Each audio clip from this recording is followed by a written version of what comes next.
ụlọ nsọ gị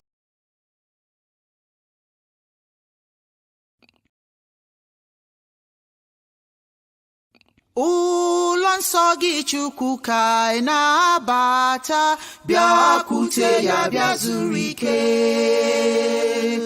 Anya bịawa ịsọpụrụ gị ugbu a, bịakwute ya bịa zuru ike. Bịa o bịakwute ya, bịakwute ya, bịakwute ya bịa zuru ike. Bịa o bịakwute ya, bịa o bịakwute ya, bịakwute ya bịa zuru ike. Chukwu nna n'ụlọ gị ka anyị na-akpọ gị, bịakwute ya bịa zuru ike. Otito na-adịrị gị mgbe niile, bịakwute ya bịa zuru ike. Bịa o bịakwute ya, bịakwute ya, bịakwute ya bịa zuru ike. Bịa o bịakwute ya, bịa o bịakwute ya, bịakwute ya bịa zuru ike.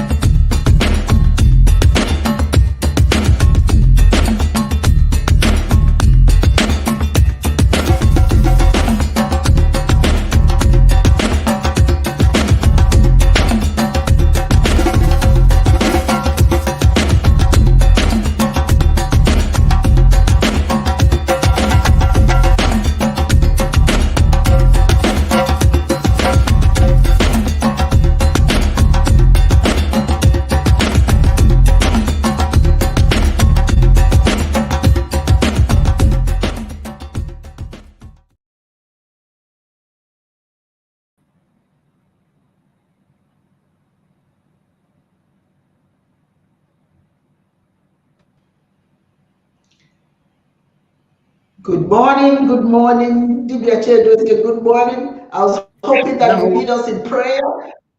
Yeah. When you lead us in prayer, I'm going to step out and you just pray for us this morning. All right? All right. Yeah, so we are all welcome. Let me quickly adjust myself. I need to pray. All right. Let me just let me pray by the elements.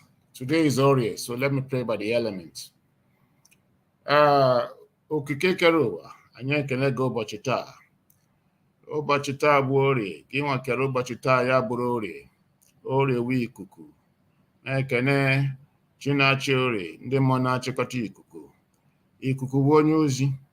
Asị m ozi ejiri anwụrụ ọkụ oru eluigwe. Nụrụ olu anyị ụbọchị taa, okike kere ụwa, gbatuo gị na ndị ichie ndị bụrụ buga Amerịka, ndị ichie niile, ndị si ala Igbo, ndị si ala Afrịka, ndị ichie ndị lụtara anyị ọgụ independence, asị m nzukọ. Keokewe onye ọha, ọkwa gị bidoro mmemme anyị na-eme kwa Sọnde, ọkwa gị bidoro ya. Asị m isi mmiri a na-ata ata.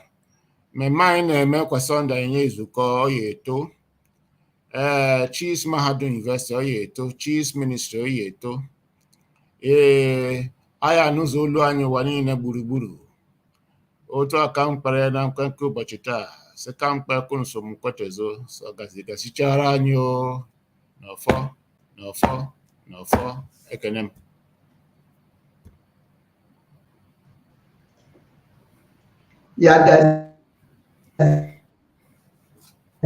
Yagazie, Dibia Ma. Hey, God, good morning. Thank you. Beautiful prayer for you today. Thank you so much for joining me today. Welcome everyone to another episode of Chiism Live, Global Faith Ministries of Chiism, a ministry of body and religion. It is my honor and pleasure to welcome you. And of course, as always, let us give thanks to ChinEke, give thanks to the ancestors, and give thanks To ahike okay on your hand, as Dibia Changes has indicated. So Yagaziruno, wherever you are, may nothing but goodness follow you wherever you are. Today's conversation is a very interesting one, and it has to do, and I'm going to take this streaming banner off so that we can see. Let me take this off. There we can see what we're talking about today. Ihe Ebube, miracles. Do they really happen? And does ChinEke truly answer prayer? Does it really happen? And then before we do that, I just want to talk, before we go into detail, just want to say a little word about the pouring of libations, and if there are things you would agree with me or disagree with me, okay? Pouring libations is so important. And for my part, I experienced it in depth with my parents. And my parents had a tendency, my father, first thing he would do in the morning, he would go to the back of the house and he would pour libations. And my mother would join him. And they bless not just the family, they bless the community, they bless the society.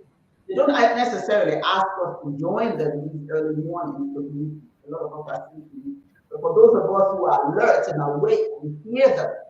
And when they speak, what catches up with me, what is meaningful to me, is that they're not just praying for themselves and the family, is that they are not only connecting to the ancestors, they're asking the ancestors to intervene on behalf of everyone. Whatever it is everyone is going through, they're asking for the ancestors, ChinEke and the ancestors to intervene. So for me, I've grown up with that, and I have a tendency before I get started with anything I'm doing, is to go and pour libations outside. I go outside my deck or go to my garage, wherever there's earth, and pour water. And it has become so meaningful to me because my parents, my father, before he would travel anywhere, he'll pour libation and ask for the ancestors to guide his journey. Or any one of us is traveling, ancestors guide the journey. Of course, ChinEke is always at the top. But the guidance that ChinEke put in place to guide us, our ancestors, we always call upon them. And so even now, when my daughter, before she travels to Florida to come and see me, she said, Mom, it's time for me to leave and I need you to pour libations. And we pour libations and ask for guidance. As the ancestors to stand in front of her, behind her, above her, to the side. And when we pour libations, I remind her that she's got 10,000, thousands and thousands of ancestors with her on that journey, in front of her, above her, behind her, everywhere. So she will be just fine. She should not fret. And you know the beautiful thing about that, it's the same thing I experienced with my parents that gave me surety, that gave me confidence. If I'm doing anything, if I just call upon the ancestors, I'll be okay. He's doing the same thing. My children do the same thing because they're immersed in that. I taught them that. We taught them that. It's important not to think you're on this journey by yourself. Always believe that there's somebody, that the ancestors are walking with you. That is power. Not only is God, not only is God there, but it's soldiering all these ancestors to walk with you. So it's important that when we talk about prayer, we're not talking about the prayer that that's so customary to us now. We're sitting in place and holding our hands and closing your eyes and all that. We're talking about prayer that requires that you call upon your ancestors so that they are part of your journey. So for me, that's one of the things that's very, very important about prayer for us as Africans. If we want miracles to happen, we start with pouring libations, So different countries do differently, and it involves pouring liquids to the ancestors, to the spirits, to ChinEke, to honor and connect with them. See? Now, this practice, though prevalent in other religions, many of us have forgotten how important that is to us as African people, because we must remember who brought us here and why it's important to conjure up that spirit of connection, connectivity with our ancestors in whatever it is we're doing. It's so important. So I just want to say one thing, and then I'll get your opinion.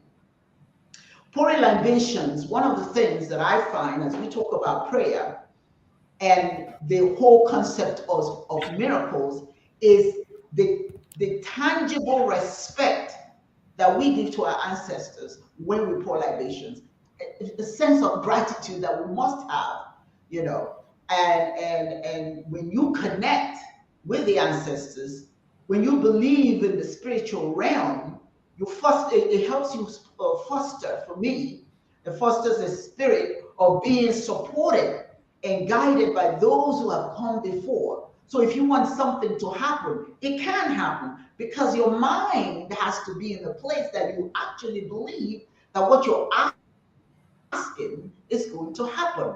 And who's going to make it happen? It is that connection. The ancestors say, oh yeah, do it. And ChinEke says, you got the support you need. Now it's up to you now to say, okay, this is what I want. Oh, I'm surrounded by my ancestors. I'm guided by ChinEke. I am prepared to make my prayer become a reality. Because if you don't believe, if you're just praying and throwing words up there and then sitting back and hoping it will happen, then your mind is not connected to what you're asking for. It must be connected to those spirits that are surrounding you that will make it become a reality. So that is why it's so important for me that we take the time and honor our ancestors as we talk about prayer. What are your thoughts on that?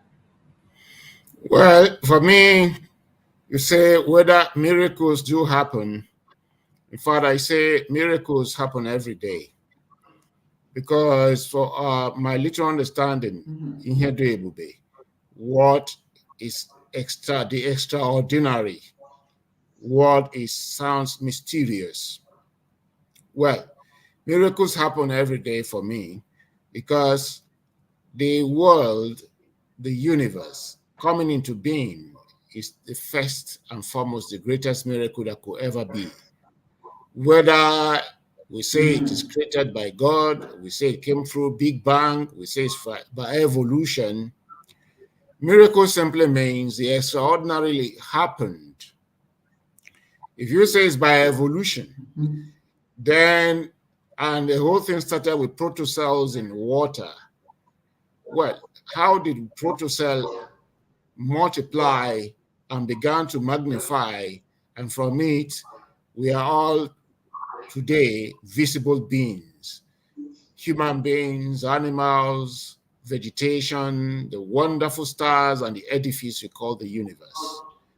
There's nothing more wonderful than this, that myself, I marry a woman and we meet and then we produce a baby is miracle. And so miracles do happen every day. And the thing there is that miracle will not happen if spirit and matter are not available. Spirit and matter must be available for miracle to happen. And the nature of spirit itself more is such that it's always growing because more that's more, that which expands. It has a propensity to expand on its own. It has a propensity to become something else. It has a propensity to give rise to what we do not expect. It has a propensity to the dynamism of generating anything. Even Steve Hawkins, the one-time world-leading scientist, he didn't believe in spirit, but he believed in energy. And he said that the energy has a propensity to grow to become something else. And energy is just a simple another terminology for spirits. Because if you look at spirit and you look at energy, they are one and the same. You say spirit is uncreated. You say energy is uncreated. It's always been there. Then you say spirit is immortal. You say energy is indivisible, indestructible. It's the same. It's only a matter of nomenclature, what terminology we choose to use. So by the nature of this spirit, it expands, it is capable of generating life on end. And that's the wonderful thing when you talk about the DNA. The DNA, if you know the Greek word of the DNA, is a Greek word. It simply means God in disguise.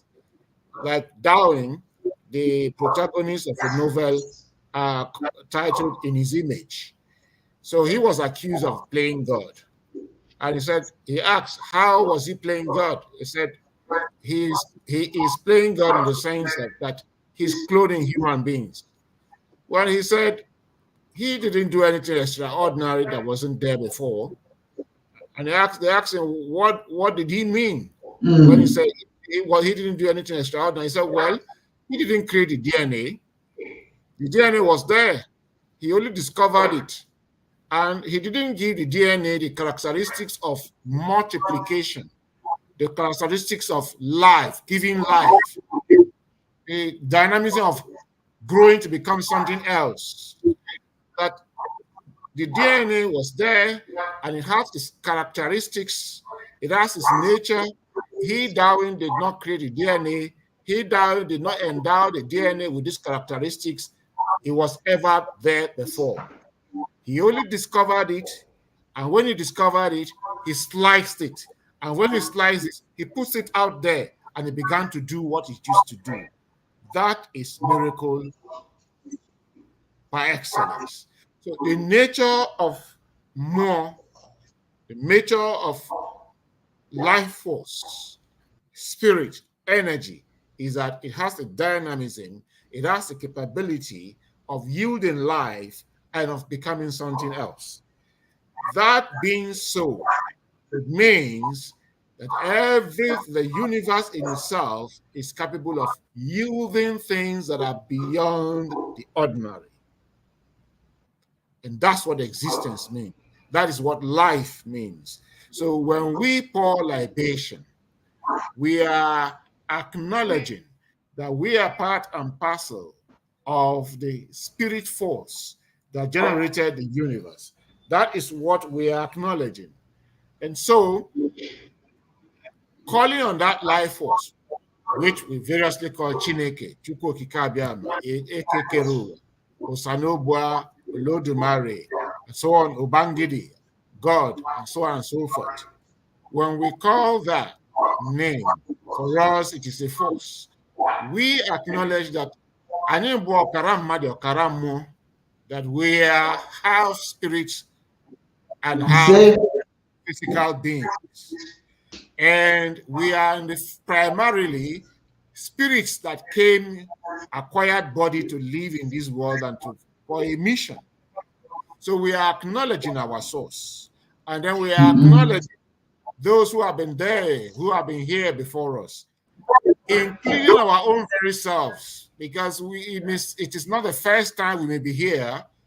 We are in spirits incarnating and reincarnating for different purposes to achieve a particular mission in a lifetime. Even the DNA theory confirms it that all of us are interconnected. Because if you look at it, you discover that once, some billions and billions of years ago, some of us today existing as human beings were fish or one thing or the other. So we are interconnected. And so the DNA theory is not just confirming what our ancestors believed. So that's the way I look at what you call miracle.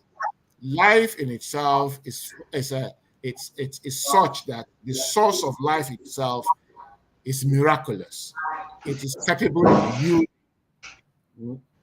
yielding things beyond what we know.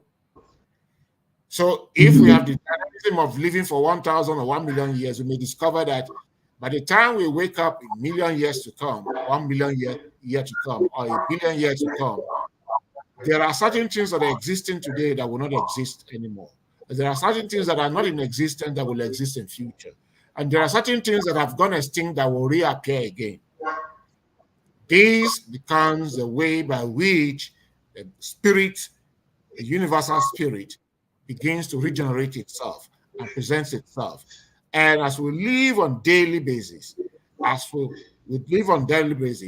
being spiritual beings ourselves, when we connect with that source, then we are endowed with the capability of doing the extraordinary. That's the way I see it. They would. Yes, thank you. And for me, again, good points you raised. For me, I always like to remind myself that this connection with my ancestors explains some of the so-called miracles that happen that I cannot explain. You know, they are unexpected recoveries from illness. Sometimes, you know, people are diagnosed with cancer or something, and then it just disappears. Well, we don't know exactly why it disappears, but it does. And people say it's a miracle, fortunate coincidences. You know, it's profound. How could it happen? And people say, oh, it's because I prayed and prayed and prayed. Well, it could well be that your prayers are being heard, and those ancestors are coming together and working on your behalf. We can't explain those things that happen, those miracles. But I tell you, if you offer no acknowledge, if you offer respect, if you give honor to ChinEke and the ancestors, you are banking miracles. In case you didn't hear it again before, let me say it again. You are banking miracles when you put out there, when you solicit intervention from the ancestors and you believe it's going to happen. And you believe. Sometimes you step back, ask for it, and just step back. But you cannot have these things happen if you haven't asked for it. It may not come when you want it. It may be later. But the important thing is that you do put it out there. Like I told my daughter, you have so many ancestors working with and for you. ChinEke put them there for you. They came before you. They have set the roadmap. Now you're just walking through the path they have led. But if you just ask, it's not a matter of is it true or is not true. It is the cultural expression of gratitude, desires, if you will, whatever it is you want, you put it out there, ask for it. Who gets something they didn't ask for? For the most part, if you ask for it, you may not get it then, but it comes back to you. That's why it's so important that we Africans stop running away from our ancestors. The reason why our ancestors believed in their ancestors is because these things we're calling miracles, they believe is you are cashing in what you put out there. You're cashing in what you asked for. You're cashing in. It doesn't, we call it miracles. We call it miracles. My father said, miracles are a collection of things that you ask for, and the ancestors, he always stresses the ancestors, are putting it in a package for you. And so when they deliver it, you're like, oh my God, it's a miracle. Now, I'm not here saying this is exclusive truth. I am saying what he has taught us. That these things, that's why when he pours libations, when he and my mom pour libations and they call upon the ancestors, this is what he's saying. We are honoring you, we thank you, we expect this, we're asking for this, and then we step back and see what happens. Sometimes these miracles that we call coincidences, these things that are unexpected, are the result of, certainly the result of our goodness, if we are good to each other, to humanity. It could be because of what we've done, because of how we have what we have put out there in the universe. It just comes back to us. You know, for those who believe, you know, when you pour libations, when you call your ancestors, it gives you comfort. There's a certain level of comfort that comes from understanding that you have guidance. You're not here alone. You know, you have support. That may make you feel that your prayers have been answered meaningfully when these miracles happen. Now, for many of us, obviously, like I said earlier, many of us think, oh my God, it just happened. It's a miracle. But that's not how we Africans believe. That's not how my father, as a Obaja, that one of the top DBS, and he worked with other DBS. You are banking what you asked for. You're cashing what you banked. So, Dibia Chedozie, my question to you then is, how important is it that we don't abandon these old ways? I mean, I live in the 21st century, but I do it. I do it all the time. I pour libations because to me, that connection is important. And like what Dad said, I'm banking my goodness and I'm just cashing it when these miracles happen. What are your thoughts on that? Well, I will cite two examples before I talk about on this the question you just asked me. Number one was I watched a documentary about the Second World War. Was it the Second World War? I think it should be. Yeah, Second World War. What the war between the Japanese and the USA, United States, at Pearl Harbor, how they dealt with themselves and some of their ships and submarines that sank under sea. They look for there were remnants of those crafts. I think the U.S. saw remnants of one of their warships hit by Japanese um, submarine, rocket from Japanese submarine. But the Japanese were looking for one of their uh, um, carriers, the ship carriers, those ships that are built to carry other things. And it happened that they didn't see the remnants, but they drove their ship to the spot where they conjectured that the incident of the blast, because while the war was going on, the Japanese left in a hurry their aircraft carrier, the ship that carries aircraft, and they recklessly abandoned explosives and bombs on it. So one of the U.S. Planes saw that and seized the opportunity to hit the ship, and so those things helped in the ship in a kind of getting splintered into maybe unlimited particles that could not be picked up. So what they did was they drove to that spot, and the Japanese, I'm talking about, this documentary I watched was about 10 years ago. So I'm talking about 21st century, and the Japanese were there. They carried a hot drink, bottled drink, gin, and they were talking in Japanese language and pouring the whole drink into that ocean, that spot, and they were making incantations, believing that they were communicating with the spirits of their generals dead and the spirit of the water, and they spoke in Japanese. So I wouldn't understand what they said, except I study Japanese language. So that's one incident. At least this happened, even though it happened in the year before the year 2000. We will say it happened in the 20th century. Right? But I watched a documentary. I wouldn't know when the documentary was shot. I watched it in, say, 10 years ago, about 2010, 2014. That's when I watched that documentary. Now, you will say the Japanese are far more advanced than us, but they have held to their religion of Shinto. And part of the religion of Shinto is to pour libation. And that that particular documentary I watched shows that they still pour libation. And I do know that those that we like to copy because their books are with us, we read about them, the Jews, the Israelites. We know they are very much advanced. They are one of the leading technologies in the world, yet we see that they do rituals just like our ancestors did. And that us cheese the Africans do traditionally.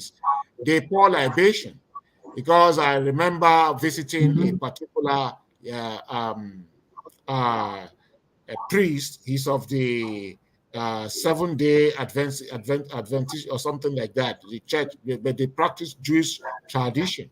Somebody brought the child for dedication, that the child was to travel, and so he did what the Jews used to do. So before their children travel, they will bring a cock, a very well-developed cock and native cock.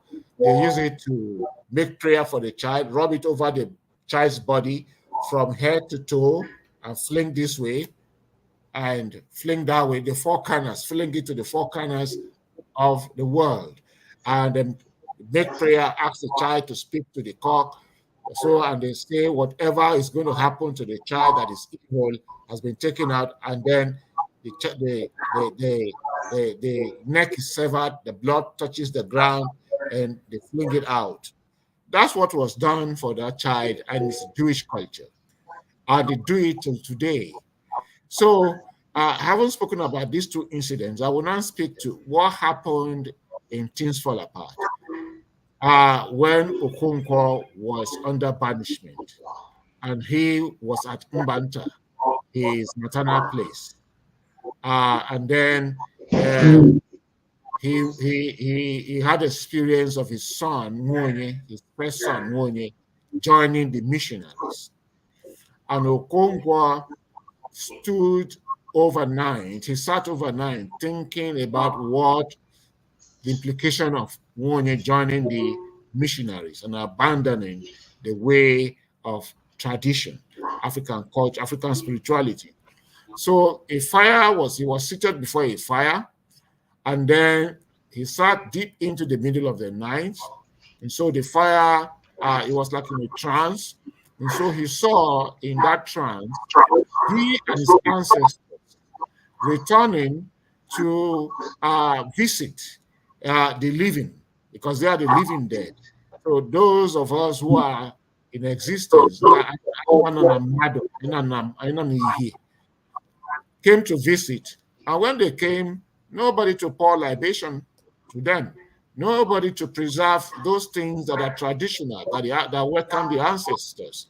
And so what that meant was that joining the missionaries meant the decapitation, the severing, the cutting off of the umbilical cord that holds us to our ancestors, to our source, our own way of spirituality, to the universal source, to our ancestors, to the four elements, to the spirit of the earth and the spirit of the universe. It means our own approach to that has been cut off. That's the implication. And it means that we have been channeled to and skewed into other people's spirituality. And there is no way other people's ancestors can fight for you like your own ancestors. That is why in African spirituality, it is said, I will say it in Igbo, then I will interpret. Onye mata nna ya matala ndị ichie, mata nna ya matala ndị amusu, n'mgbaasị. So if you know your father, your ancestors, male ancestors, you have made connection with the elders, living and dead. And if you connect with your motherhood and sisterhood, you have connected with the spirit force of the universe. That's the Eke. That means you have connected with Eke and Chi. And another law says, if you know the name of your first four male ancestors and the name of your first female ancestors, anything you are to do or you are to embark on a travel or anything, you call them You call the male, you call the female, you call the female, you call the male, then you call your own name and call yourself, say, Nwaunu, your child. I am going on a journey. Yes. The trap does not capture the air. The bird does not fly in the sky and hits his head against the tree. Okay, the rat does not get missing in the bush. It goes its way, it finds its way. If I go to this journey and anything untoward happens to me and I do not return, it's your shame, not mine.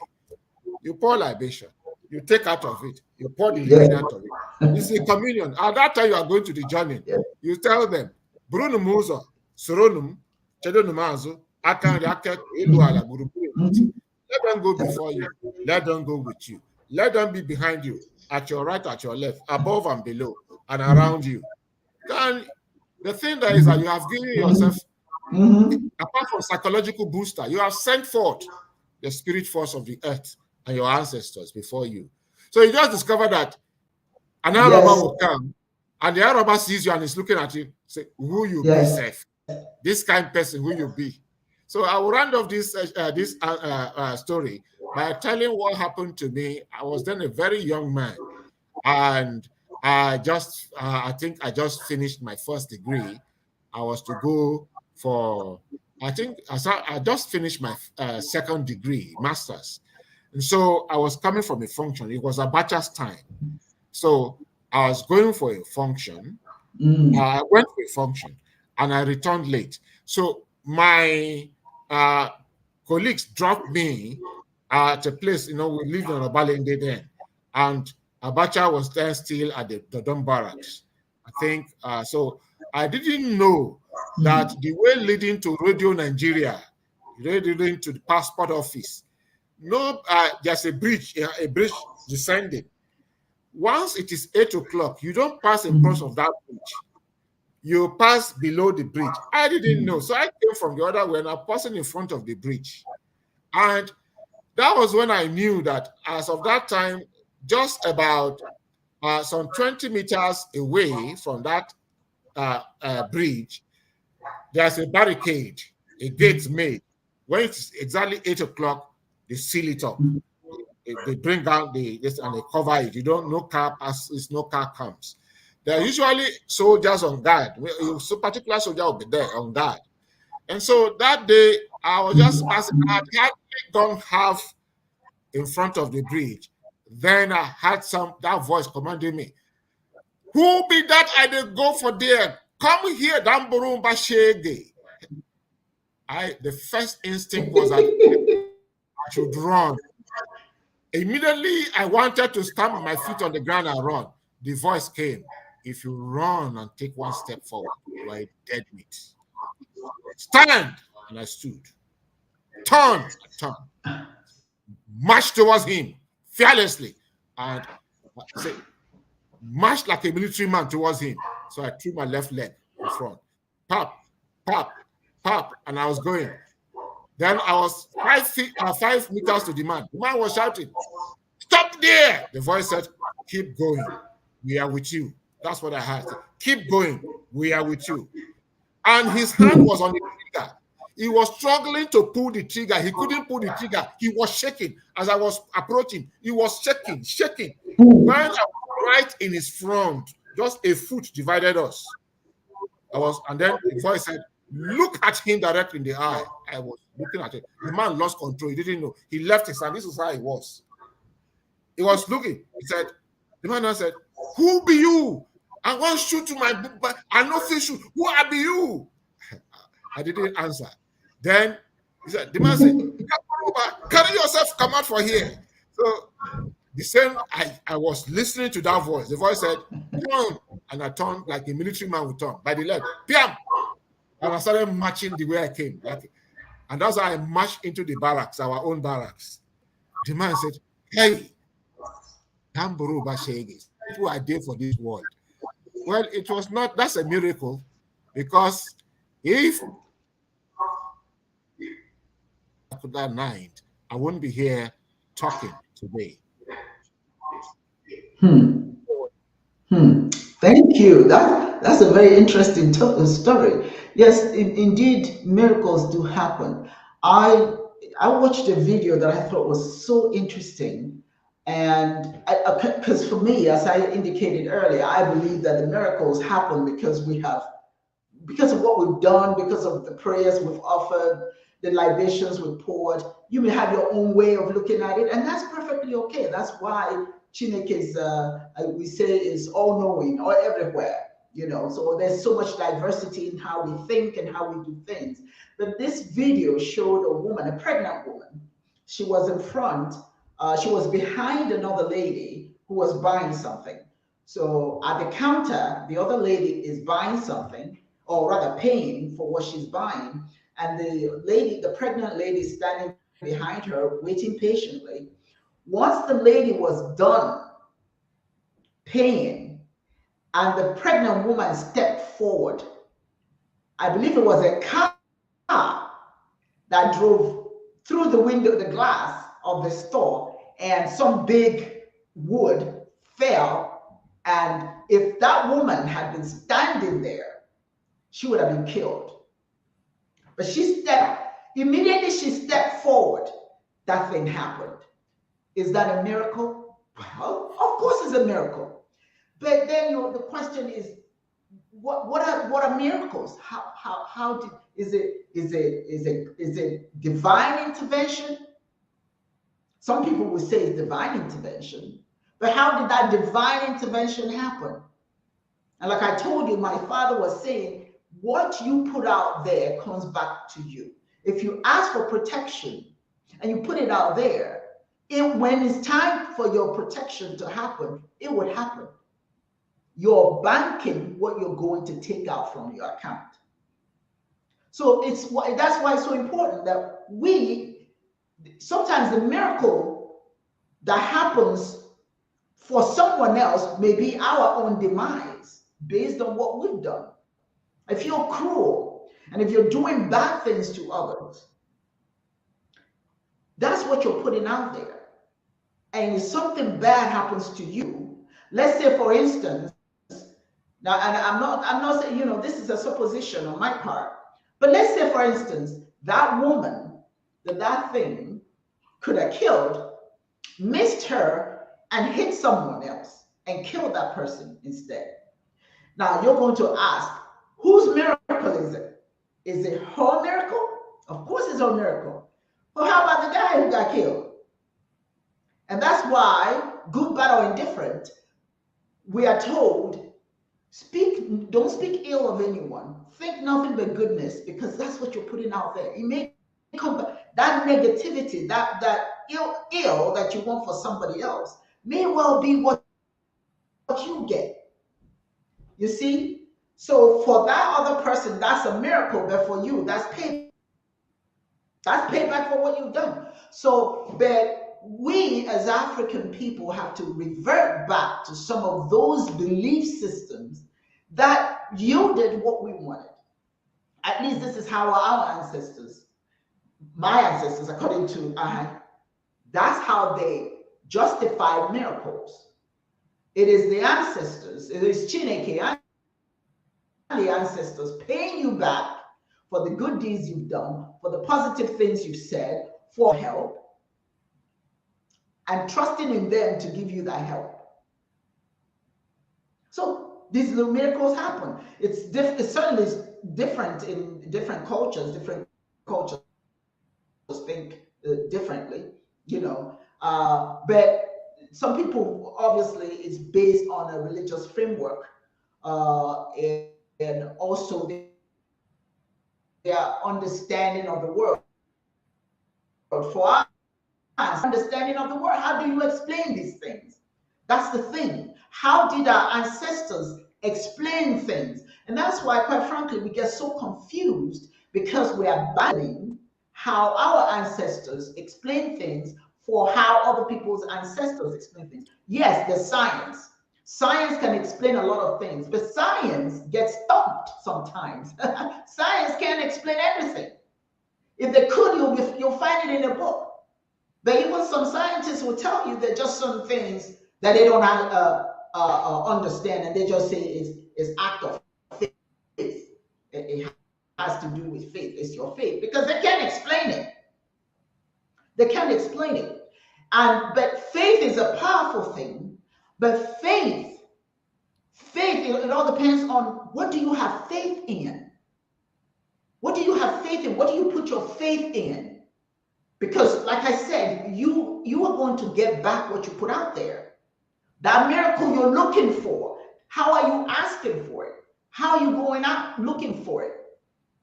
You know, there are some prophets, some fake prophets out there that really mess with people's minds and convince them that with faith in some of the things that they're doing, good things will happen to them. There's a professor, prophet, pardon me, so-called prophet. He's the general overseer of end times disciples ministries, that sort of thing. And he has done some things. He has convinced people that miracles will happen based on certain things that they do, or he encourages them to do, that has devastated their lives. This guy was making people swallow live snakes. Yes. He was making them swallow live snake, eat grasses, and he'll ride on their backs. Even some of them are pregnant. And he tells them, if you let me do these things to you, your miracle will happen. Or some of one other one had people drinking bleach, Dettol, because that's going to clean them up and all of that. Their miracle will come if they drink bleach, if they drink Dettol. Dettol is the same thing as bleach, right? Well, I dare say that they die, but he always tells them that he has people he set up, of course, that he has stories of the miracles that have happened for people who have swallowed snakes and all those horrible things. So it's important to have faith. But what are you putting your faith in? You must not, this is my advice today, don't put your faith in anybody that makes you do something bad, because what you get back, as I said earlier, you are putting in the bank what you're going to draw out. If you want miracles to happen, pray for it. Put it out there. Ask the ancestors. Ask ChinEke. And step back and see if it happens. When you least expect it, you have prayed to become a parent, and all these years you've been trying and nothing happened. Well, it's a miracle when all of a sudden it happens.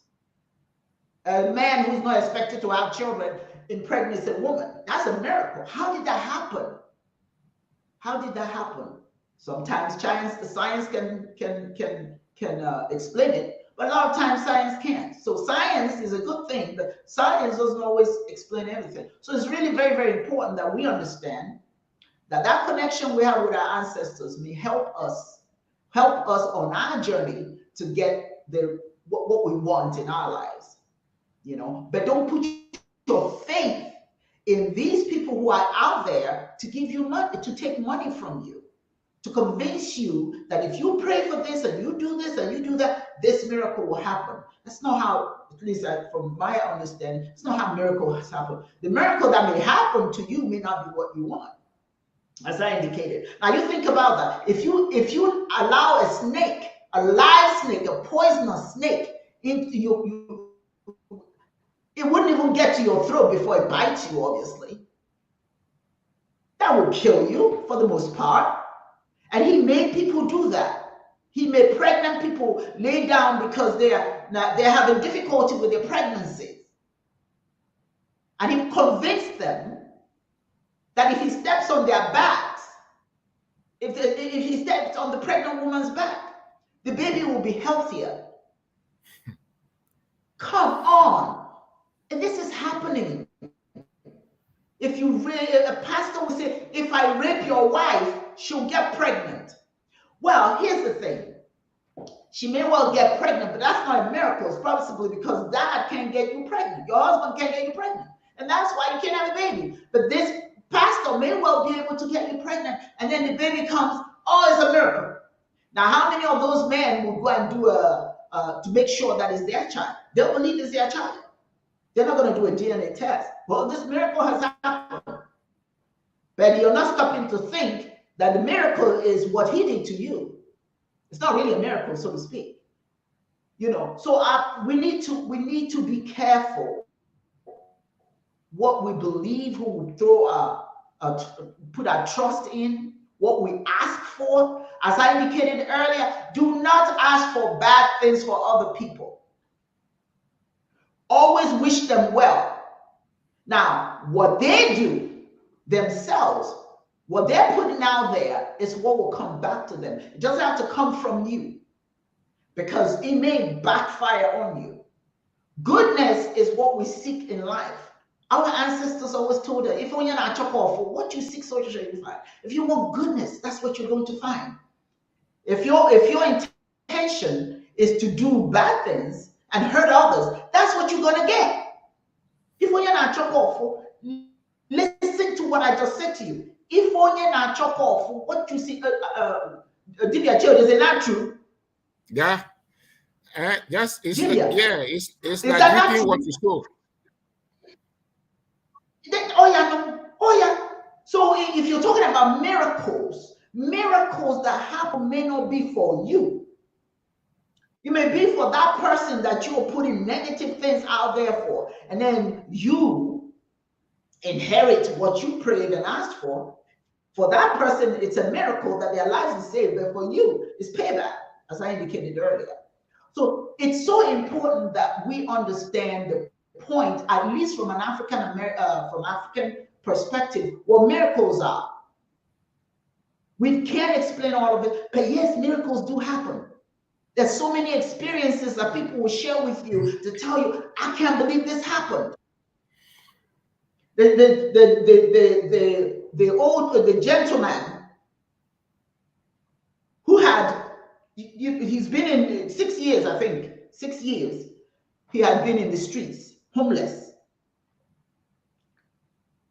But all of a sudden, this woman, he was freezing in the snow, and this woman kicked him, by mistake, and felt so bad that he was in the cold and all, and finally told him to come to her house, and at that moment, she wasn't even scared that she was taking a homeless person to her home. But something about this man told her, give him some help. Give him some help. And she gave him help. She prayed that she was doing the right thing. She gave this man help. The man went in there. She had a brother who was missing, and the man. So she had a lot of clothing, and offered the man, after you take your shower, here's some clothes, and so he puts his clothes on, shaved his face. And when he bathed, a totally different man came out of that bathroom and dressed up and everything. And when she saw him, she screamed. That's her missing brother. He had been missing for 7 years. He was in an accident and lost his, memory. And that glorious day, she said, she saw a man freezing. He had been traveling everywhere, but he can't remember anything. He became a street person. He's 27 years old. But finally, he found his family. So is that a miracle? It's a miracle for her. She was looking for her brother. She had prayed. She never gave up. But that miracle happened that day that she hit that guy. And for the guy who had been praying to remember his family, please, I want to go back to my family. That was a miracle for him. How do you explain that? When people say coincidence, well, what is coincidence? Okay, we can't explain all of these things. But so our ancestors, the only way they could explain it is that if what you speak out there, it will come back to you. What you do out there, it will come back to you. I think I told this story one time when, I gave somebody some help at the gas station, and was no big deal. She needed some help, and I gave her money to put gas in her car. And then one time I forgot my wallet, and I needed help. I was at the gas station, my wallet, no card, nothing, and I needed gas. And the first person I asked for help, the first person did not hesitate. She said, "Oh, that's okay, ma'am," and filled my tank for me. I didn't even need a fill tank, just enough so I can run back home and get my wallet. But he said, "That's okay, I'll fill it." He filled it. That was my miracle, right there and then. Right? I had done something positive, and he came back to me. So as far as we're concerned, what you put out there comes back to you. That is how our miracle, that's how we interpret our miracles. So we are encouraged to do good. We're encouraged to ask for what we want and believe that it will become a reality, because we believe that ChinEke works for us. We believe that the ancestors are still around. Thousands of them. You're never alone. We're never alone. But we've been convinced that these ancestors, when they die, we forget them. Here in my house, I don't start once I do my libations, I don't start anything until I go where the little shrine I have for my mom and dad. I have to go and say good morning to them. I don't believe they've left me.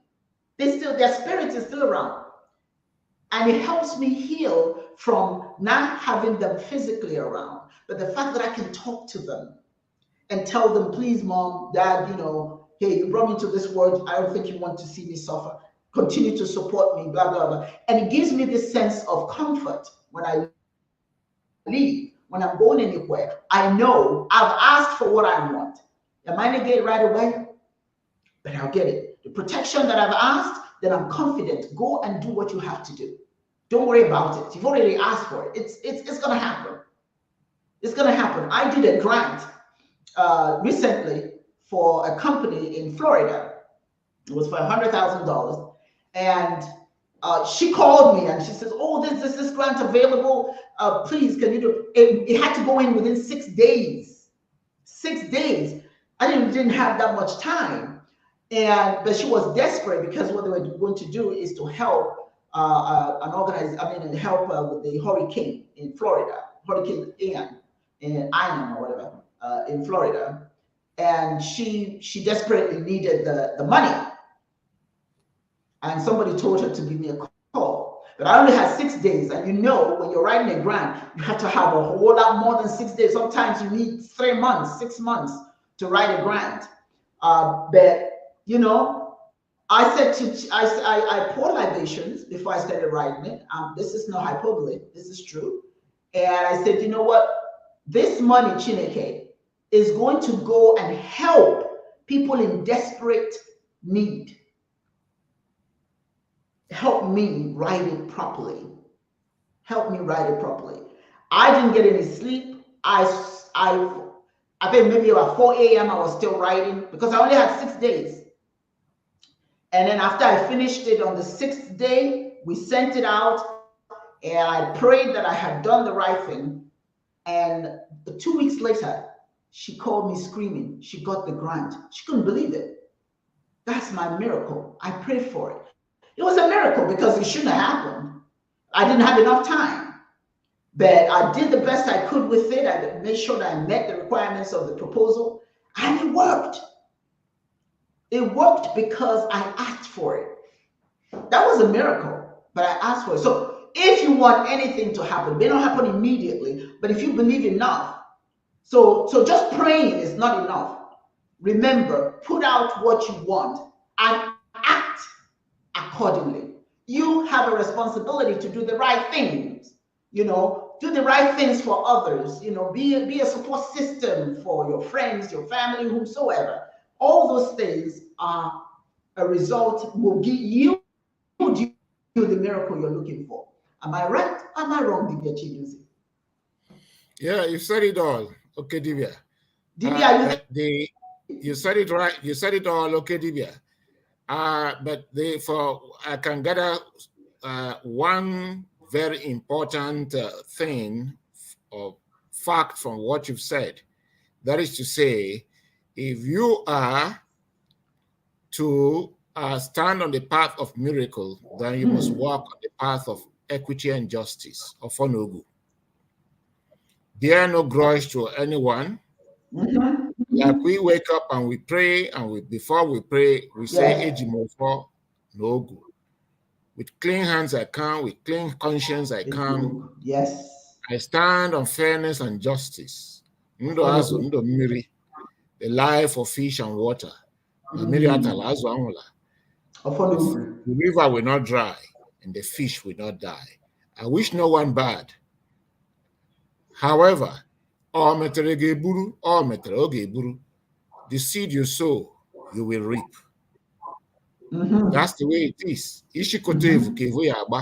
You don't go and steer the honest bee and expect it to sting someone else. So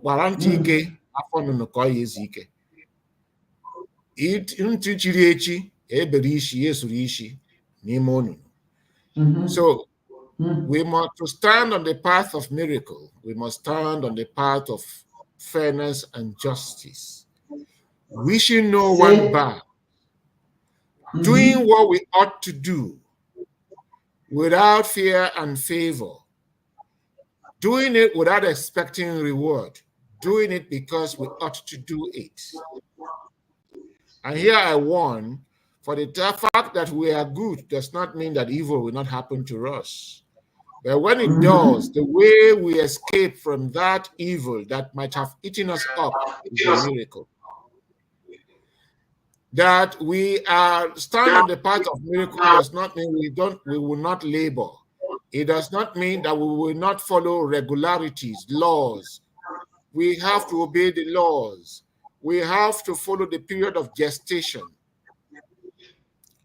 Because like the experience of writing grants, yes, if Okedibia has not been writing grants before, she didn't know how to write grants at all.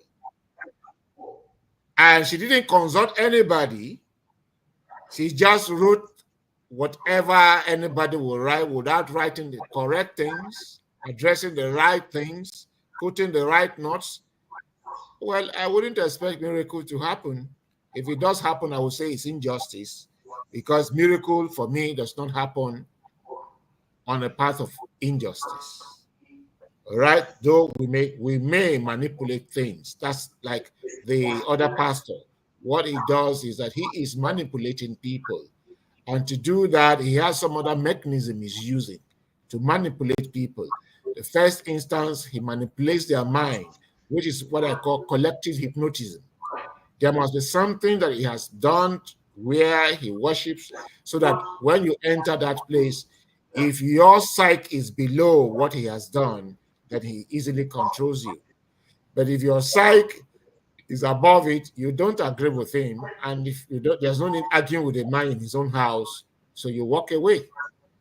All right, so that happens. So miracle does not mean you don't follow laws. You follow laws, but the miracle there is that when you put in effort, you knew that your effort would only take you to point 10, but something happens and it took you to point 20, point 100.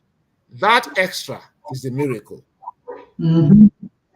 That's the extra. That's what I was saying. I don't have to write. I don't have to write grants, but I usually, it takes a long time. You know, for you to study it, there's a request for proposal, know exactly what they're asking. 6 days was too soon. That she was very, she said, I need it. Too short, but I was determined, okay, fine, knowing what this will do if she actually got it. So I'm very happy for her. The other kind of miracle that happens is a miracle of healing, you know, miracle of emotional healing or psychological healing, focusing and all that sort of thing.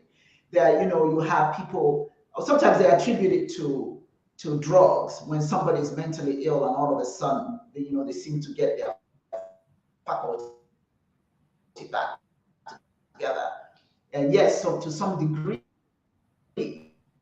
medication may well be a part of it. But sometimes healing It may well be. Did you lose me for a minute there? I didn't get you. Did you lose me for a minute there? No, you didn't lose it. Okay. I said that the healing can be health related. Okay. It could be Yeah. psychological healing. Yeah. Sometimes it's attributed to drugs. Yeah. Drugs, you take this medication and it will heal you and all that sort of thing.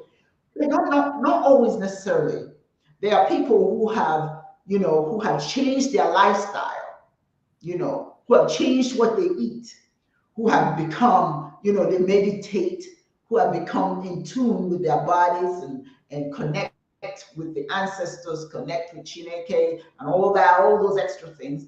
And somehow it creates the environment for healing to occur. Yeah. Then you say it's a miracle. Well, but it may also be what you did for that to happen. So I say this: don't wait for a miracle that you don't work for. Give you a change. For instance, somebody standing underneath the tree, right? And there's lightning. It was an open field, and they had nowhere else to hide.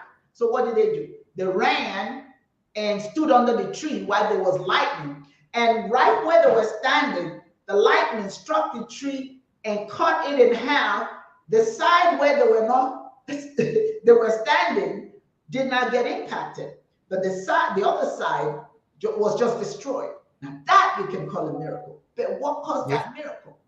Did God suddenly say, well, I want to strike this tree, but I don't want to strike him? You know what I'm saying? So we interpret those things as what you put out there.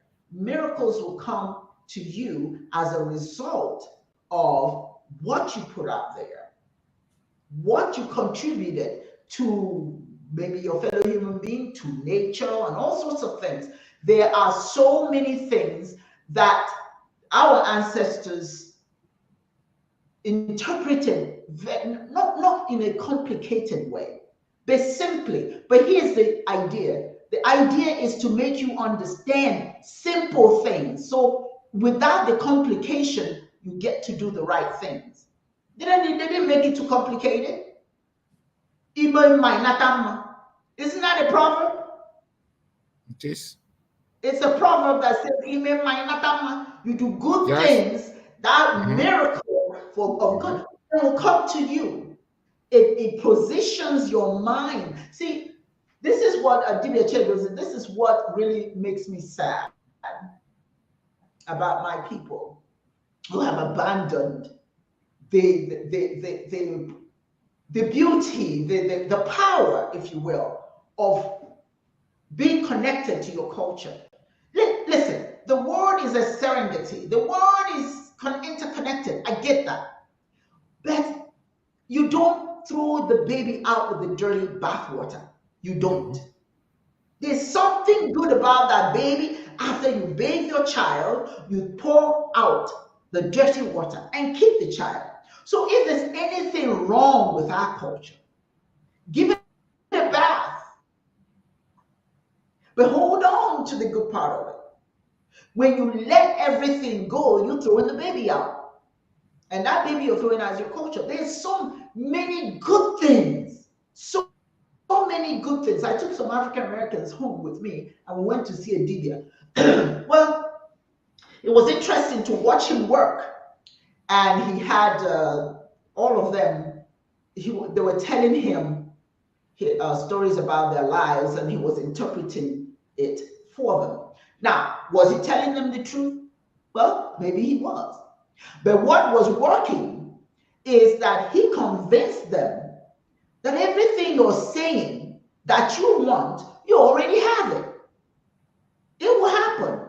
He didn't say it wouldn't happen. He said it would happen. But they left there feeling it's going to happen. Well, it would have happened if you did it in America. It would have happened if you did it wherever you did it. But it's that ability to connect to something cultural that made them feel really good. They could have done it here. But going home and meeting a Dibia who who talked to them about something their ancestors did in the past. That was very meaningful for them. That made them feel very, very good. And when they came back here, they just, they didn't stop talking about it. Did those miracles happen? I don't know. They never shared that with me. But what I know is that mentally, they were prepared to do whatever needed to be done because they believed it. You see, so some of those things that our ancestors had that we just throw away, it's a sad situation. It's a sad commentary. We need to hold on. We need to implement some of those things, rediscover, if you will. Let me say this before I go any further. Dibia Yudi is not with us today because he traveled to Alabama, and that's why he's not here today. So he'll certainly join us next time. Dibia, here's, I'm not going to make this a 2-hour program today because I do have somewhere I need to go. But I have a question that I want to ask you. If you can, how, when you talk about miracles are transformative. It involves a significant transformation. Like in the Bible, they say that Jesus turned water into wine, or a sinner became. In African spirituality, what theme can you tell us today that reflects the potential for change and redemption in human lives? Okay, in African spirituality, what miracles involve transformation? Well, in the first instance, prayers, libations, sacrifices, especially sacrifices that are meant for atonement and reatonement, are meant to achieve transformation of the mind. In the first instance, why do we offer sacrifices? We offer sacrifices so that we can transform our situation from better to best, from bad to good, say from bad to good, good to better, better to best. That's why we make prayers. That's why we make libations. That's why we make sacrifices, especially when certain sacrifices are prescribed for specific problem. Say someone who has a problem of unprofitable project, all right? And then the individual is asked to go and get omo, that is to say the palm front, the one that was struck by thunder and thrown to the ground. Go get it. You get that one showing liberation, because that's what it means. Because the omo that was struck by thunder and thrown off from a shoot to the ground has been liberated from the palm tree, and so that's liberation. Then you are asked to get the head of a rat, right? Because the rat never goes for a mission and hits the head against a tree, or goes for a mission and never accomplishes it. You're asked to get that. Then you are asked to get red and black thread, red, black, and white thread, and then that particular alpha, which is obinabo, is thrown, and as it's thrown, we are making the incantation that the individual that is having a problem of a profitable project. There are people who start projects they start earlier than anybody, and they are winning at the point that they should give glory and thanks to God and be happy, they always lose. And you see that it has always happened all through maybe their life pattern, their lifestyle. From when they were children, they will win and win brilliant, but when they should have the last accolade, they lose. And so we call it when with the problem of unprofitable project. And so the incantation will be done, and then when the alpha is thrown on the ground, then we make the sign of it, we incantate into it. We use, as we're tying those things, we make the incantation, then we spray some of the dust that we collected from the alpha that we found at the incantation, we spray on it. Then we lead the individual to a straight road, and it must be the road leading to his house. And then we place the object of sacrifice, atonement. They place it horizontally across the road, and then the individual faces homeward with and then part of the material that the individual bought is a sharp cutlass, and the cutlass is sharpened. Now, in Yoruba, it's called abedelokira. That is, abede means cutting once, not twice. They cut it once. Now, the individual must have been passed through some rituals, wake up at 3 a.m., make some rituals, and so the psychology of the individual is prepared for liberation. And so what happens is that when the individual at 12 noon, when the sun is right there, because it's sun energy, and then the incantation is being said as the individual is giving the cutlass, and as the command, the individual cuts once. Immediately cut it once, it crosses and begins to go homeward, speaking to nobody. It's a psychology. So that individual receives a psychological transformation. That from that moment, the individual no longer will no longer experience unprofitable projects. All right, that's the way Africans achieve their own miracle. Say, for instance, the matter of Ogbanje. Ogbanje is a split personality problem. It is different from Umenwa. That which Yorubas call Abiku is not Ogbanje. Abiku in Igbo is Umenwa. Umenwa is difficult to cure, but Ogbanje is curable. Ogbanje is a split personality problem. The problem there is that the individual that is alive here who has incarnated, that individual's past incarnation is interfering with the present incarnation. So we have to do a severing of past incarnation to start interjecting into the present incarnation. And so the Dibia Ogbanje is a specialist who cures that individual of a particular split personality problem. And there are rituals to be done. Now, if you read this fall apart, you found that experience of Okonkwo's daughter, Ezinne, having that problem. And then she was taken to the Dibia Ogbanje, who is a specialist in curing a split personality problem. And the Dibia Ogbanje, what the Dibia Ogbanje does is that the Dibia Ogbanje puts the individual in a state of hypnosis, and then leaves the individual to work, knowing that when the individual comes out of that hypnosis and certain rituals are done, the waking up of that individual from hypnosis and is tantamount to the severing with the former incarnation. That's what the whole thing is. Now, the Ogbanje did not come with any Iyuwa.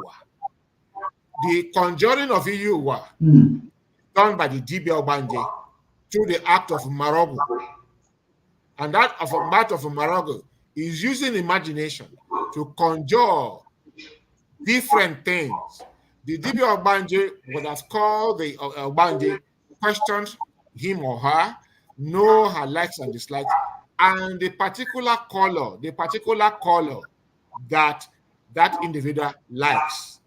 So the Dibia Ogbanje keeps conjuring the wrong items until the time that the Dibia Ogbanje knows that hypnosis will wear off. And so he hopes his magnesium and things that will lit fire immediately. So immediately he hits his hand to the ground and they will dig out at the appropriate time the material that catches the fancy of the Ogbanje. And once they bring out the Ogbanje, say, yes, that's my Iyuwa. And then they grab the magnesium. Immediately they ignite the magnesium and the fire bomb. The individual wakes up from that somnambulism, and the past karma, the past incarnation is forgotten. That's what happens here. So in these two instances, you see a transformation of the mind. And that's exactly what our ancestors do. They know that what you call miracle, you have to be in the correct state of the mind for the miracle to happen. If not, you may not recognize it. just like us Africans today, we are not in the right frame of mind, in the right psychological state to understand when our ancestors are doing miracles for us, because our minds have been so much denigrated that we believe that whatever comes from our ancestors is demonic, is devilish. Yes. So even Yes. when there's miracle from our ancestors, because our minds have not been reattuned to our Yes. ancestors, transformed to honor what is ours, we do not see miracles in those places.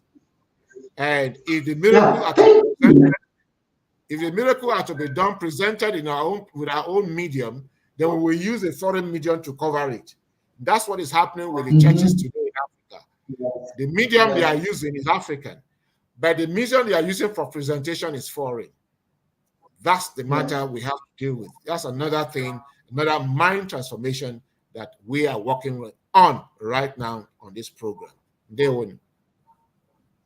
Yes, yes, day one, day one. Thank you so much for that. I really, really believe that our progress as a people will come only when we have decided that we're good enough. Hmm? Only when we make up our minds that we are good enough.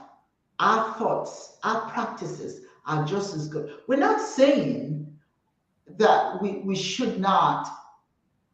It's a global world. We're not saying we shouldn't look at what other people are doing and learn from it. That's what makes it global. You can learn from everybody. But we just want to let people know it is imperative that you look at what you've got. You know that apple, you know, the stick, the chewing stick. How did the Africans keep their teeth clean before toothpaste and toothbrush? How did we do that? That was our culture, because that apple has a chemical in it that cleans and freshens the breath, right? But we threw that away. Now we're using toothpaste. And many of us using toothpaste, toothbrush, we're still having cavities. Our teeth are still rotting, and then we still have to have it pulled and all sorts of things. But you have to ask yourselves, how did they do it before? It's not a matter of this is the 24th century. The 24th century does not require that we stop being. It doesn't require we stop being Africans. What it requires is that we take what we have and bring it up to 21st century quality. Don't throw it away. If you go to Nigeria right now, Dilbert Dozie, the Chinese are selling. I saw that myself. They are selling. A matter of fact, if you come here, you will find toothpick. Are you okay? You will find those same chewing sticks here. They sell it in packages, and because it has the fancy label on it, we'll buy it. But we say, "Oh, that's primitive." Is that your phone? Is that your phone? Okay, because it's a. I don't know whose phone it is. It's not mine. Wow. Anyway, the bottom line, is that your phone? Dibia, is that your phone? There's noise. Is that your phone? Can you hear me? Okay. There's something disrupting the program. It's not coming from me. Is that your phone? Okay. We're gonna end this program because okay, let me see if who's coming from. Okay, Dibia Chedros is coming from you. That was your phone. Ladies and gentlemen, I apologize for that. But that was a little interruption there for a minute. Okay, but what I'm saying in effect is that we need to start looking into those things that were okay with our ancestors. Just modernize it if you must. Here we go again. Modernize it if you must, but you must absolutely not give up on it. Kaopectate. We have kaopectate, don't we?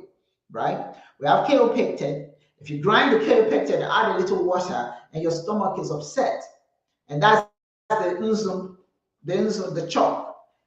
You either you chew it or you drink it. It stops the nausea. Okay, that is our traditional way of doing things. So I'm just saying that we need to carry that over to our spiritual way of life as well. There's so much in it, so much in our spiritual way of life that we are losing.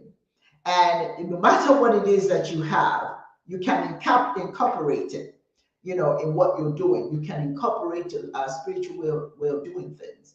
When you look at some of the things that go on with nature, all right, we honor nature. And because we honor nature, we do everything we can to preserve nature and not, that upset the apple cart, if you will.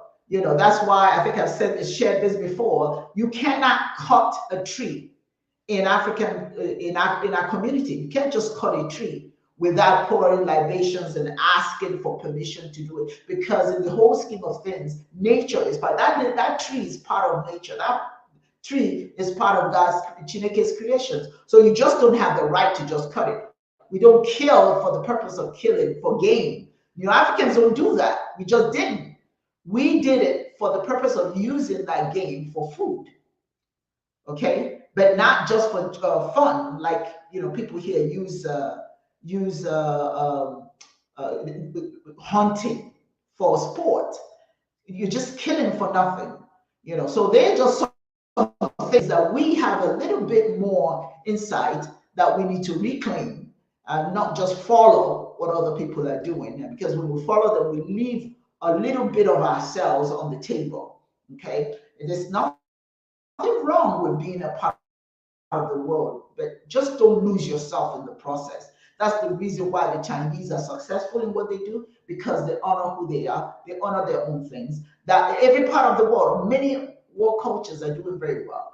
And we have a responsibility to do just as well, to restore and preserve that which is ours. And those things that we don't need, we throw them away. You don't keep everything. As time goes by, certain things become irrelevant. Yes. But when you get to there's some things that you just don't throw away because they're important. They're important. They're part of your history. They're part of your way of life, and you must hold on to them. So anyway, today I'm going to ask you to do. Today is every day. If you're not doing it every day, I don't mean just sit and put your hands together and pray. I mean pour libations. If you want to practice African spirituality, libations is number one, because it connects you to ChinEke and it connects you to your ancestors. And it convinces you and gives you power, gives you motivation to do things. It convinces you that there's nothing you cannot do because you're surrounded. My daughter does it all the time. Before she goes to go and address her class and all that sort of thing, she has to pour libations. Yes, you may not see the ancestors, but they're there. And those miracles we're talking about, it's all part of you asking and stepping back. And then when it happens, you're just banking what you put out there. Or rather, you're cashing out what you banked. So do good. Always, every day. It's not something you don't know, quite frankly. I'm sure many of you already, that's a part of what you do.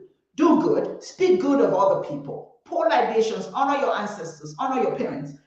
Pardon me. Honor the elders. That's your African culture.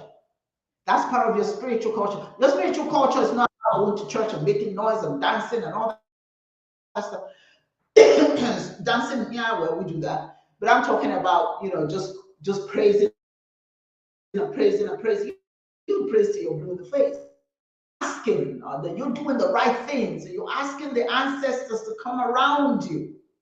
Ndiche, ancestors are called, in Igbo language, they're called Ndiche. Make sure that you are inviting in this chair to be with you.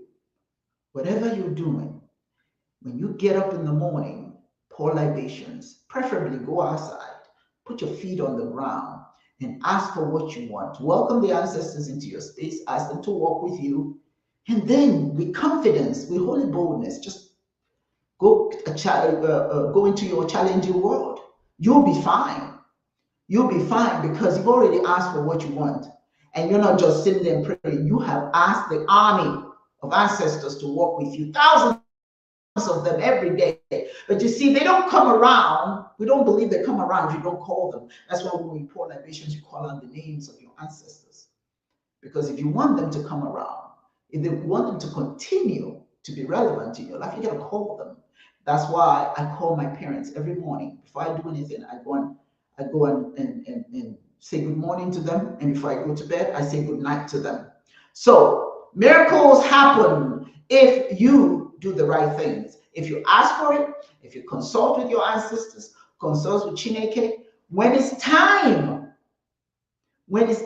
for the miracle to happen, it will happen.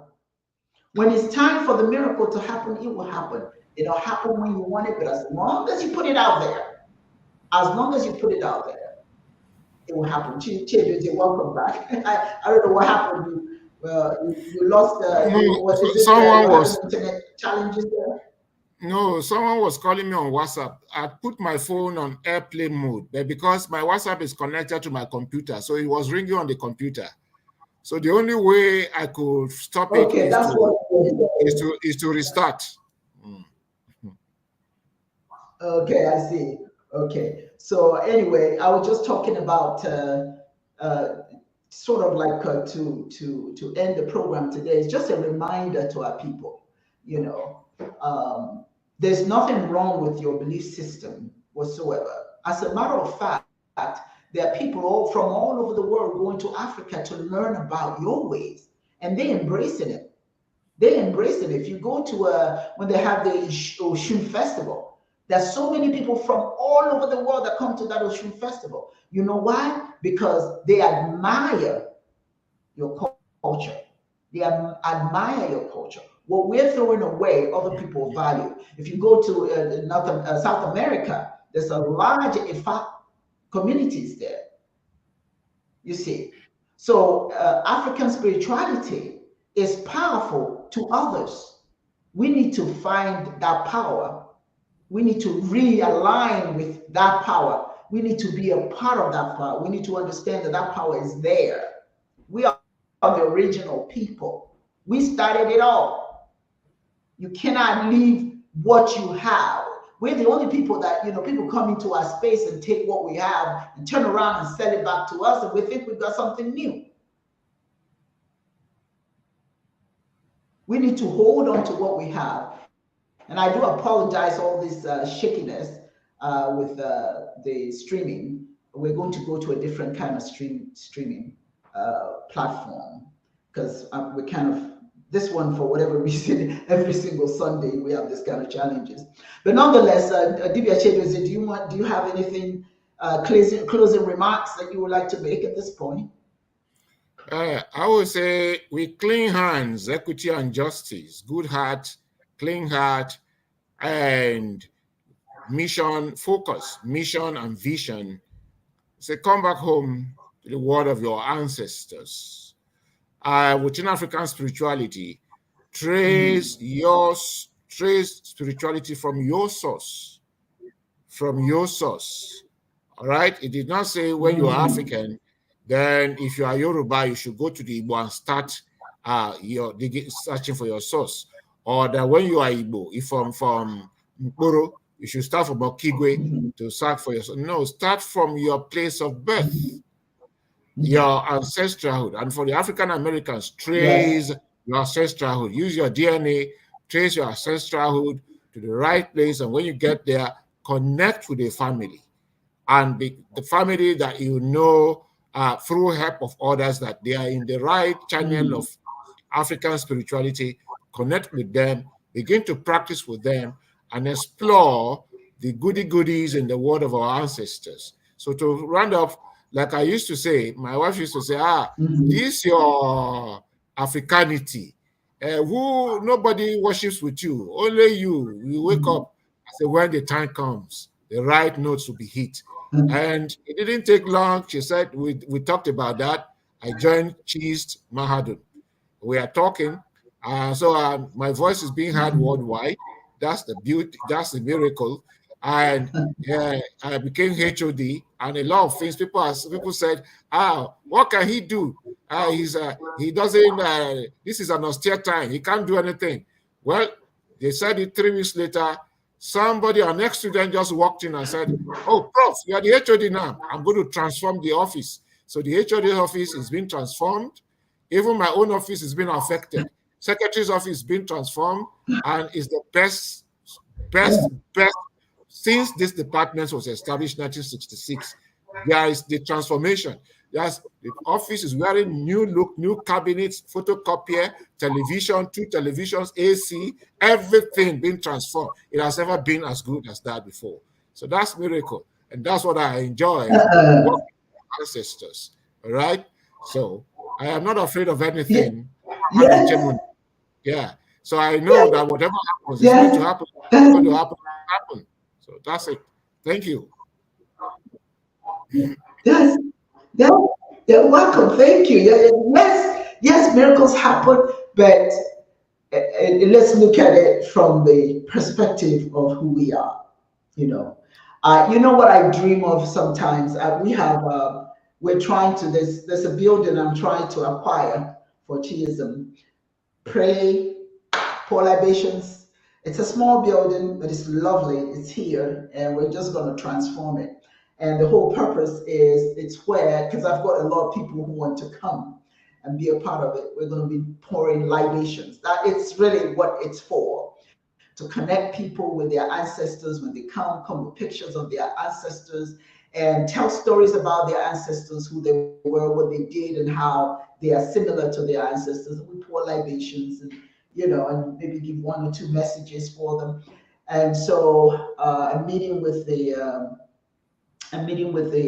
realtor next Wednesday, I think, next Wednesday. And by the grace of ChinEke, we'll get that building. It's a beautiful place, small, but that's how you start, Because you remember we were talking about doing hosting in the hotels. I said, no, we're not going to do that. We're going to have our own place, okay? Because then your own place, you can welcome people from everywhere to come, and you decorate it in African spiritual, So that's what was going to happen very soon. And ChinEke is in the mix. ChinEke is in the mix. The ancestors are rooting for us. We're going to get it. And DB Achedozi, when you come to Canada, I know you're going to be in Canada. Canada is just a stone throw from here. And you can come here and join us and be That's a a part of the prophecy. miracle. I love Talk that. about It's a miracles. prophecy.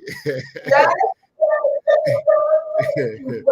I'm telling you, when I saw this building, I just keep going past, going past. There was one I was looking at, but that one was too big and it cost too much. But I would go past the small building and I'll drive back, and I'll go past it and I'll drive back.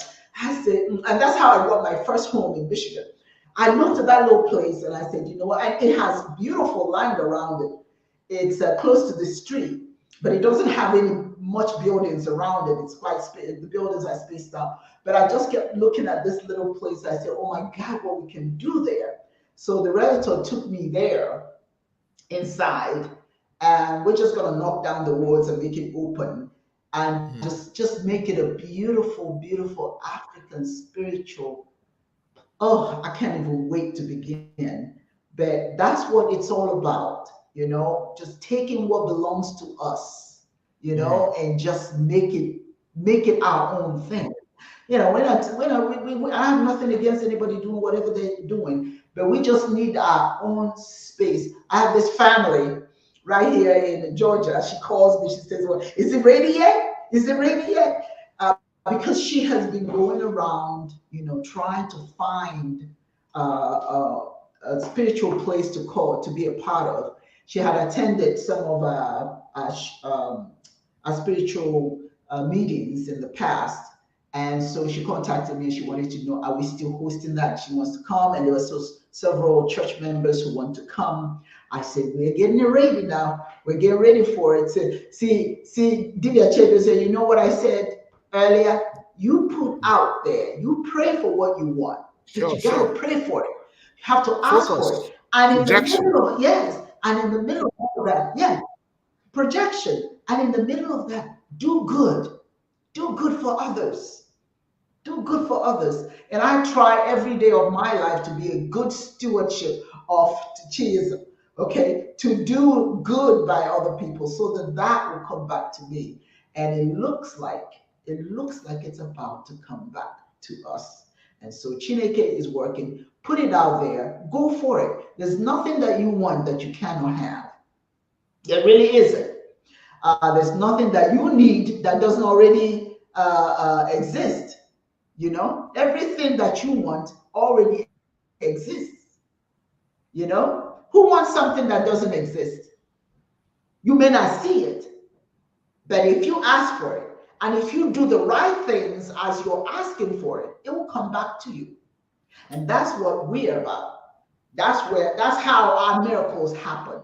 Our miracles happen when we do positive things that we ask for, and most importantly, when we gather the ancestors. And how do you gather the ancestors? You call on them. And how do you call on them? Pour libations. How do you pour libations? Use water. You can use water. You can use wine. You can do it outside. You can pour water on a plant. If you want to know how to do it, contact us. Go to chiism.org.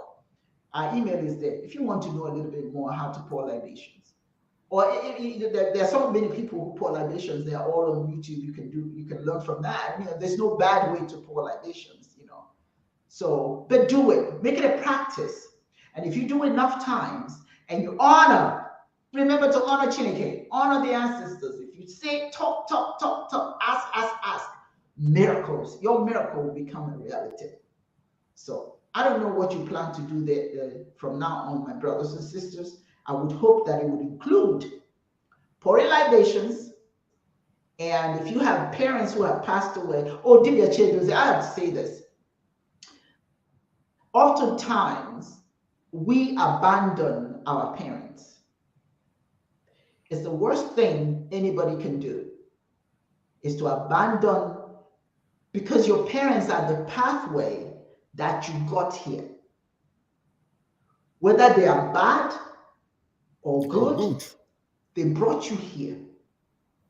Just because you disagree with the parent is no reason to abandon them, to not speak to them, to ridicule them. That's part of our culture, ladies and gentlemen. So if you have a parent, that's part of, if you're wanting miracles in your life, Divya, they say, honor, am I right? When your parents speak positivity into the universe for you, it becomes your reality. Sure.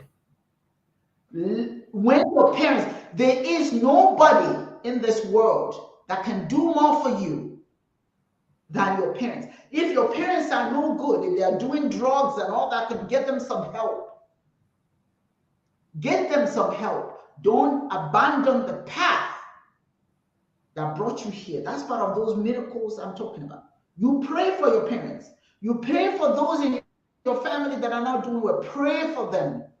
Ask the ancestors to come and help them. But you never abandon what gave you life, because your life will not be ever better. You may think it is temporarily, but no. That's part of our culture. So I just wanted to throw that in there for all of you out there. If you haven't talked to your parents because you're mad at them, you're doing yourself a disservice. You're doing yourself a disservice. That is not our culture. I hope you heard. I hope you heard. So anyway, Divya Chedozie, thank you so much for joining us today. What can I say? It's always a pleasure to have you here.